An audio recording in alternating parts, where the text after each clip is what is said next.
한 시간 하나님의 은혜의 강물이 저와 여러분 마음속에 밀려 들어오는 복된 시간이 되기를 바랍니다. 성도 여러분, 역사상 우리 지구상에는 싸움이 끊어지지 않았습니다. 지금도 IS라고 이슬람 국가라는 나라를 세우기 위해서 이슬람 극단주의자들이 저 이라크 북쪽 또 시리아 지역에 틀을 잡고 여러 나라와 더불어서 전쟁을 하고 있습니다. 그리고 얼마 전까지만 해도 이스라엘과 팔레스틴이 계속 교전을 하였고 또 우크라이나 내전이 있었습니다. 그리고 우리 한반도에도 지금 전쟁이 끝난 것이 아니라 휴전 상태에서 북한이 언제 도발할지 모르는 그런 하나의 전쟁터라고 할 수가 있습니다.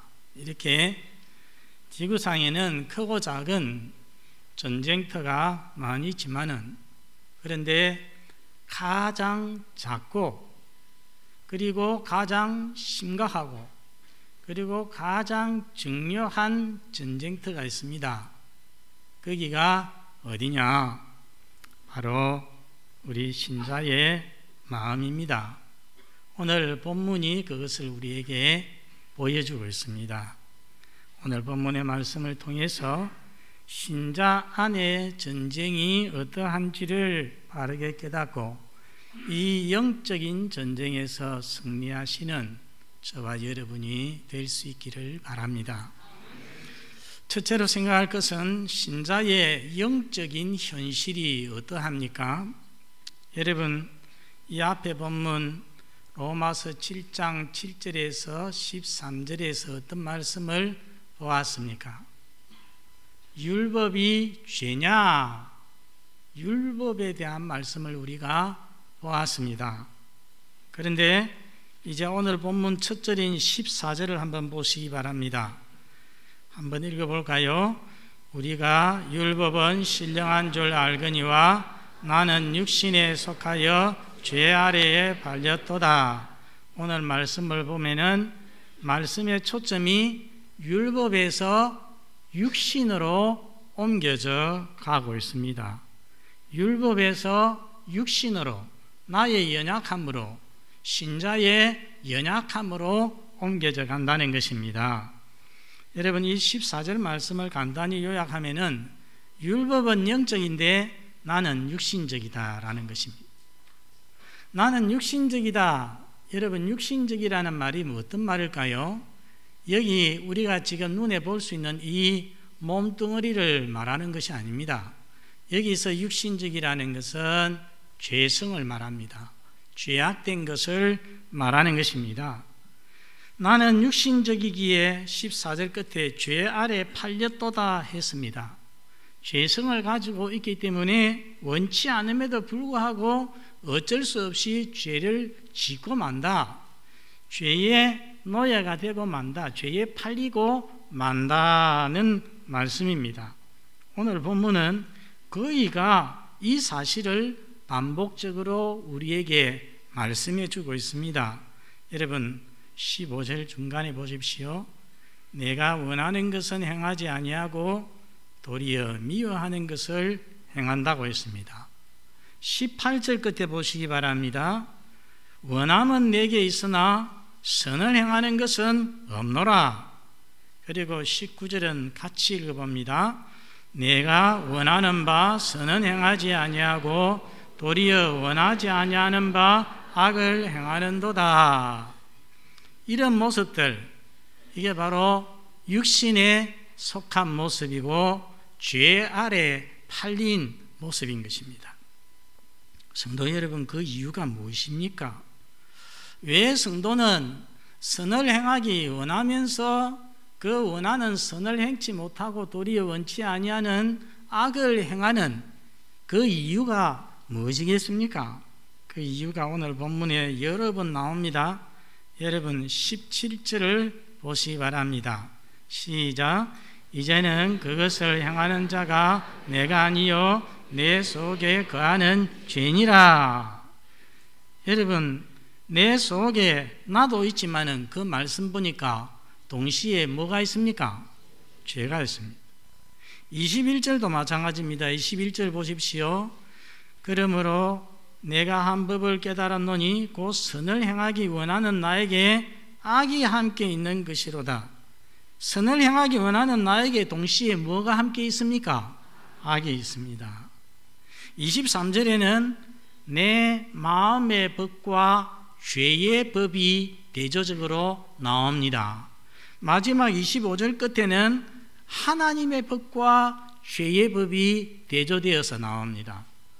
여러분, 하나님의 법이 무엇이겠습니까? 하나님의 능력, 우리 안에 거하시는 성령의 능력을 말합니다. 죄의 법은 무엇이겠습니까? 죄의 능력을 말하는 것입니다. 이것을 우리가 잘 보여주는 성경이 있습니다. 갈라디아서 5장 17절 우리 함께 읽어보겠습니다. 앞에 보고, 육체의 소욕은 성령을 거스르고 성령은 육체를 거스르나니 이 둘이 서로 대적함으로 너희가 원하는 것을 하지 못하게 하려 함이니라. 여러분이 유명한 말씀을 보면은 우리 신자 속에는 두 가지 욕망이 있음을 알 수가 있습니다. 하나는 누구의 욕망입니까? 성령의 욕망. 소욕이라는 것은 디자이어, 이 욕망을 말합니다. 소원을 말합니다. 우리 신자 안에는 성령의 소원도 있고 그 다음에 육체의 소원도 있다고 했어요. 죄악된 소원도 있다는 것입니다. 자, 여러분에게 물어보십시다. 우리가 예수 믿기 전에는 우리 안에 이 두 가지 욕망 중에 한 가지만 있었습니다. 무엇이 있었겠습니까? 육체의, 즉 죄악된 욕망이 우리 속에 있었습니다.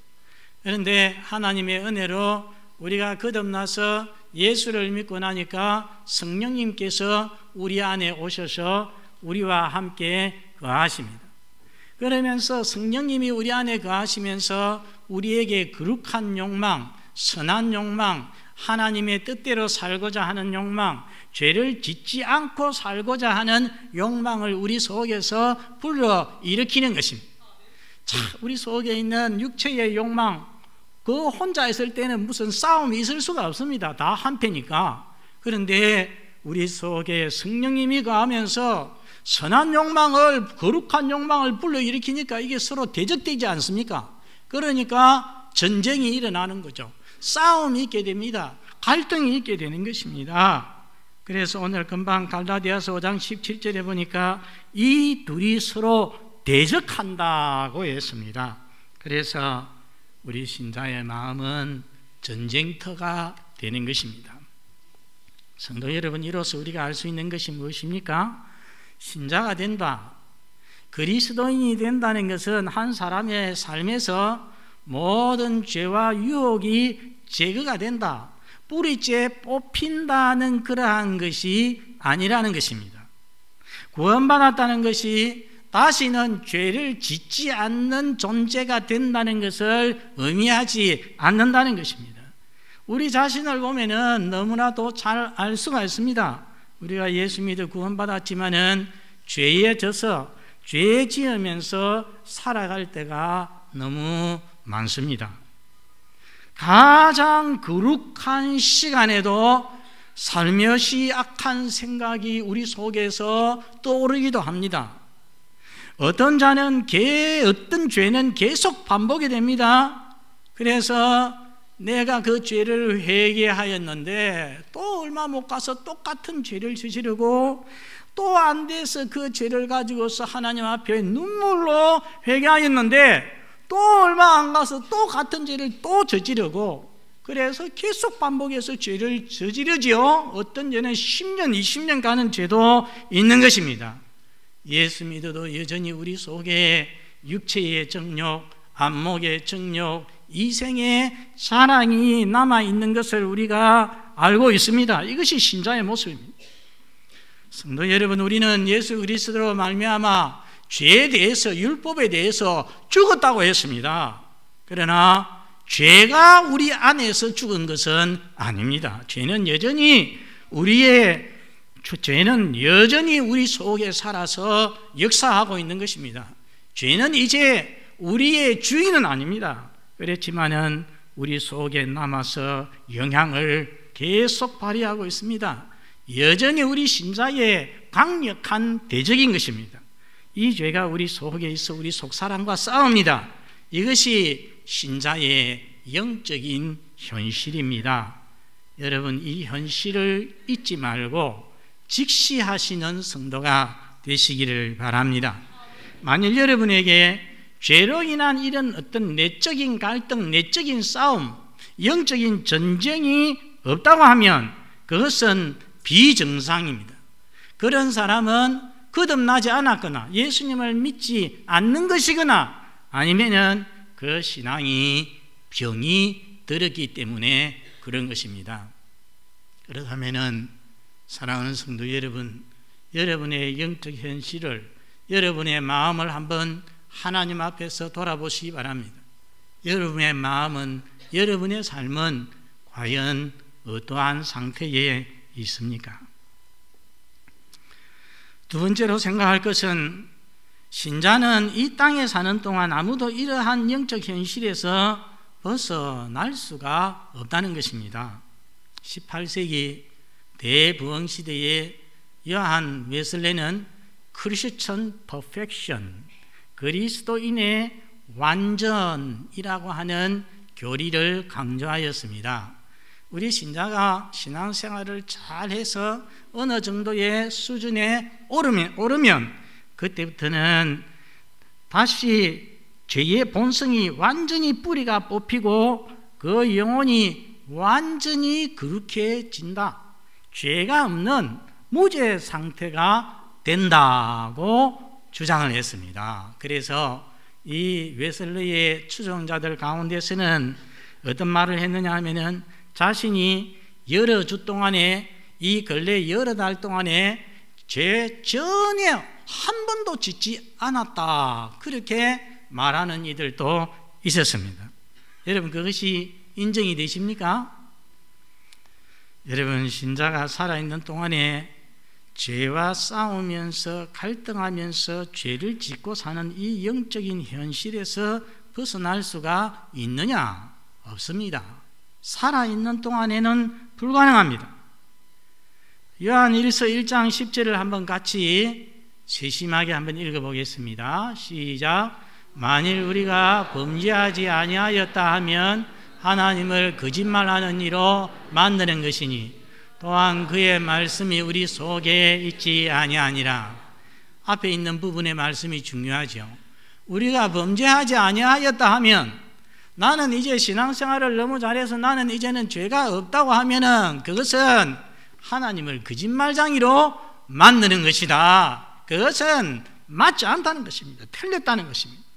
그래서 칼빈은 말하기를 현세에서 완전한 성화는 불가능하다고 말했습니다. 그러므로 성도 여러분, 내가 열심히 신앙생활 한다고, 내가 신령한 체험을 많이 했다고, 신령한 은사를 많이 받았다고, 지금도 내가 열심히 기도 생활 한다고 나는 이만하면 되었다, 나는 이제 섰다고 생각하면 안 됩니다. 교회에서 중직을 받았다고 죄 문제가 해결되거나 그 사람이 그 직분 때문에 더 거룩해지거나 하는 것은 아닙니다. 목사나 신학 교수가 된다고 해서 죄의 유혹을 덜 받거나 하는 것이 아닌 것입니다. 1995년에 13년 동안 하버드 대학교 신학대학 학장을 하시던 로날드 티먼 교수가 파면이 되었습니다. 이유인즉, 대학에 컴퓨터 기사가 있는데 이 기사가 학장 관사에 있는 티먼 교수의 컴퓨터 파일에서 수백 장의 음란 사진이 저장이 되어 있는 것을 발견했습니다. 이거 봐줄 수가 없는 일입니다. 총장에게 보고를 했습니다. 총장이 티먼 교수를 파면시켰습니다. 어떻게 신학대학장이 목사가 포르노광이 될 수 있느냐 싶어도 여러분 얼마든지 가능합니다. 우리가 구역예배 때 많이 살펴보았던 다윗을 생각해 보십시오. 성경에서 대표적인 신앙인 아니겠습니까? 하나님 마음에 합한 사람 아니겠습니까? 그런 사람인데도 불구하고 넘어지려고 하니까요, 우리 보통 성도도 상상을 할 수 없는 그런 죄악에 빠지고 죄짓고 넘어지는 것을 우리가 보았습니다.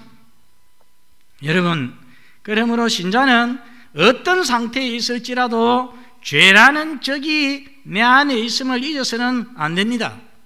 이것을 잊고 이만하면 됐다, 나는 섰다고 생각하면 안 됩니다. 우리 하나님 말씀하셨습니다.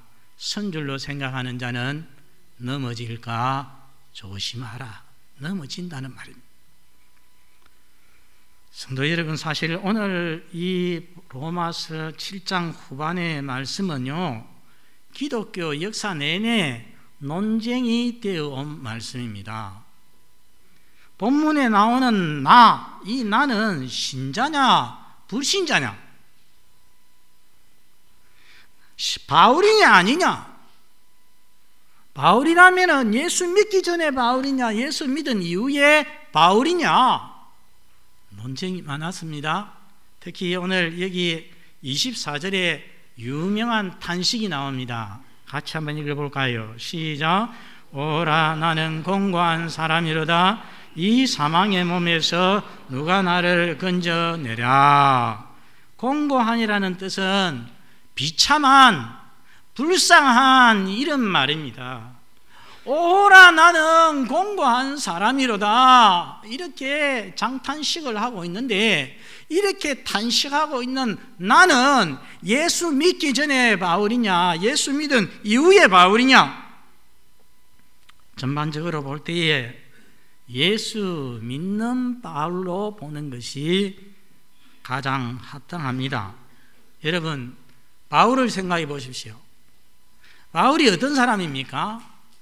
우리 기독교 역사에서 최대의 신앙인이라고 누구든지 말할 수 있습니다. 최고의 신자 아닙니까? 우리가 생각할 때에 다른 사람은 혹시 몰라도 사도 바울만큼은 성령에 충만해서 죄를 초월해서 죄 짓지 않고 살았을 것 같습니다. 그렇지 않습니까? 그러나 오늘 말씀을 보십시오. 그렇지 않습니다. 바울 사도조차도 죄에서 자유롭지 못하였습니다. 그래서 오호라, 나는 공고한 사람이로다 탄식하면서 살았다는 것입니다.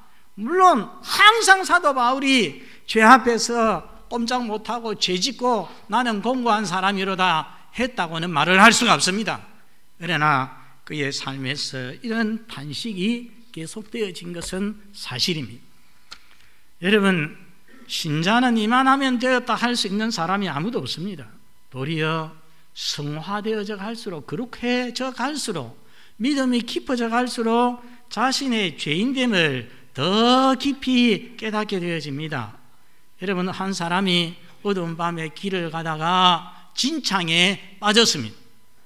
옷이 뻘구덩이가 되었습니다. 일어나서 옷에 묻은 진흙을 털었습니다. 저쪽에 보니까 밝은 빛이 있습니다. 그래서 빛을 향하여서 걸어갑니다. 빛으로 가까이 가면 갈수록 자기의 옷에 묻은 진흙이 많은 것을 보게 되어지고 자꾸 털어내게 되는 것입니다. 그처럼 신자가 빛이신 하나님께로 가까이 가면 갈수록 나는 거룩하다, 나는 완전하다 하는 것이 아니라 자신의 더러움과 자신의 추악함과 자신의 부패함을 더욱더 발견하게 되고 깨닫게 되어지는 것입니다. 우리가 성경에 보면 사도 바울이 그랬습니다. 사도 바울이 믿기 전에는 나는 율법에 있어서는 흠이 없는 자라고 했습니다. 무엄한 자라고 생각을 했습니다. 그런데 그가 예수 믿고서 고린도전서 15장 9절에 보면은 나는 사도 중에서 가장 작은 자다 했어요. 여러분, 사실은 사도 중에 가장 큰 사도가 누구였습니까? 사도 바울 아니겠습니까? 그런데 나는 사도 중에 가장 작은 자라고 너무나도 겸손한 모습을 보입니다. 그런데 조금 더 세월이 지나서 에베소서 3장 8절에 가서는 나는 성도들 중에 가장 작은 자라고 합니다. 성도들 중에. 그리고 마지막에 디모데에게 편지를 쓰면서 디모데전서 1장 15절에 나는 죄인 중에 괴순이라고 하였습니다. 괴수라는 것은 가장 악한 죄인이라는 뜻입니다. 여러분, 바울은 신앙의 깊이가 더해 갈수록 자신이 완전하구나 하는 것을 깨닫는 것이 아니라 자신의 악함을, 부패함을 더 깊이 깨닫고 하나님 앞에서 더 겸손해진 것을 우리가 볼 수 있다는 것입니다. 감히 제 이야기를 조금만 하겠습니다. 저는 참 믿음 좋은 부모님 아래 태어나서 어릴 때부터 주일 한번 빠지지 아니하고 예배 한번 빠지지 아니하고 믿음으로 자랐습니다. 어려서부터 규칙적으로 성경을 읽으면서 자랐습니다. 그래서 제 고향 동네에서 중학생이 되었을 때에 그 교회의 학생회장이 되었습니다. 고등학교에 부산에 와가지고서 학교를 다닐 때에 학교에서도 그리고 제가 다니던 교회에서도 SFC 회장을 이 학생회 회장을 하였습니다. 그때 저는 하늘을 우러러 한 점 부끄러움이 없기를 없이 살아가기를 원하였고 기도하였고 또 제가 그런 줄 알았습니다. 제 자신에 대하여서 나는 순수하다, 나는 거룩하다, 나는 의롭다고 그렇게 생각했습니다. 내가 무슨 죄가 있나 그렇게 생각을 했습니다. 그런데 신학대학에 들어가면서부터 세상을 접하면서부터 삶의 환경이 넓어지면서부터 제가 얼마나 하나님 앞에 악한 죄인인가를 깨닫기 시작했고 그 일로 인하여서 자주 하나님 앞에서 눈물을 흘리면서 회개하였습니다. 마침내 디모데전서 1장 15절 사도 바울이 나는 죄인의 중에 괴수로다 한 이 고백을 보면서 사도 바울의 이 고백이 상대적인 고백이 아니라 이 고백이 절대적인 고백임을 깨닫고 제 자신도 하나님 앞에 같은 고백을 하게 되었습니다. 이전에는 나는 죄인 중에 괴수는 아니라고 생각했는데 이 말씀을 바르게 깨닫고 제 자신을 바르게 깨닫고 보니까 하나님, 제가 죄인의 괴수입니다. 하나님, 제가 가장 악한 죄인입니다 고백하였고 지금도 하나님 앞에 그렇게 고백하면서 살고 있습니다. 사랑하는 성도 여러분, 남은 잘 몰라도 나 자신은 나 자신을, 우리 자신은 우리 자신을 잘 알고 있지 않습니까? 자신의 삶 속에, 자신의 마음 속에 남은 모르지만은 내만 아는 더럽고 악한 죄악이 얼마나 많이 도사리고 있는지, 죄악이 얼마나 한이 없이 깊은지 우리 자신은 우리 자신에 대하여서 알고 있다는 것입니다. 그래서 정말 자신에게 정직한 신자는, 믿음이 참으로 자라가는 정상적인 신자는 누구나 하나님 앞에서 하나님, 제가 죄인 중에 괴수입니다, 제가 가장 악한 죄인입니다 고백하게 되어지는 것입니다. 사랑하는 성도 여러분, 여러분도 진심으로 그렇게 고백할 수 있는 신자가 되시기를 바랍니다. 마지막 넷째로 생각할 것은 바울의 감사입니다. 이렇게 우리는 지금까지 사도 바울의 그 할 수 없음, 육신의 나약함, 그리고 사도 바울의 오호라 나는 공고한 사람이로다 탄식을 보아왔습니다. 이 바울의 의도가 25절에 가면은 갑자기 분위기가 확 바뀝니다. 자, 25절 첫 줄, 둘째 줄을 같이 한번 읽어보겠습니다. 시작. 우리 주 예수 그리스도로 말미암아 하나님께 감사하리로다. 하나님께 감사하고 있습니다. 왜 감사합니까? 여러분, 사도 바울이 왜 감사하겠습니까? 하나님이 이런 우리 육신의 연약함의 문제를 예수 그리스도를 통하여서 십자가에서 이미 해결해 주셨기 때문입니다. 예수님이 십자가 지고 가셨습니다. 죽으셨습니다. 여러분 믿습니까? 여러분 예수님께서 왜 십자가 지셨습니까? 자신의 죄로 인하여 지셨습니까? 아닙니다. 우리 죄를 대신해서 우리의 죄 문제를 해결해 주시기 위해서 십자가 지고 죽으셨습니다. 그 십자가에서 다 이루었다고, 우리의 죄 문제까지 다 이루었다고 예수님께서 말씀하셨습니다. 이것 때문에 사도 바울이 우리 주 예수 그리스도로 말미암아 하나님께 감사하노라 감사하고 있는 것입니다. 인도에서 전해 내려온 전쟁 이야기가 있습니다. 적장이 얼마나 용감무쌍하든지 일당백으로 싸우는데 드디어 적장의 머리도 잘려나갔습니다. 목이 달아났습니다. 그런데 놀랍게도 목이 달아났는데도 이 적장이 계속 팔에 손에다가 칼을 잡고 계속 휘두르면서 사람을 죽이는 거예요. 뱀이 머리가 달아났는데도 어떡합니까? 막 꿈틀꿈틀 하는 것처럼 또 그와 같은 거예요. 그것을 보고 있던 한 사람이 기가 찼습니다. 그래서 지혜를 내었습니다. 그 사람에게 말했습니다.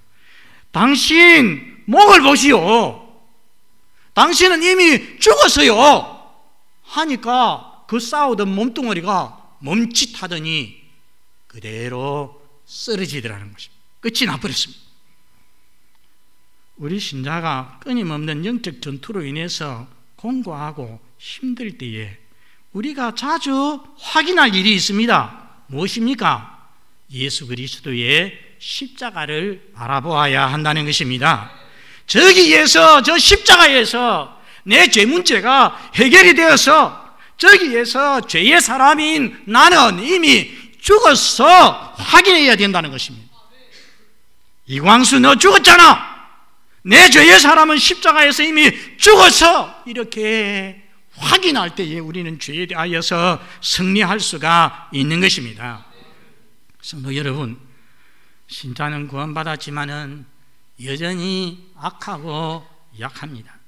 그러나 예수 그리스도께서 우리 죄 대신 죽어주시고 우리의 죄 문제를, 육신의 연약한 문제를 해결하여 주셨습니다.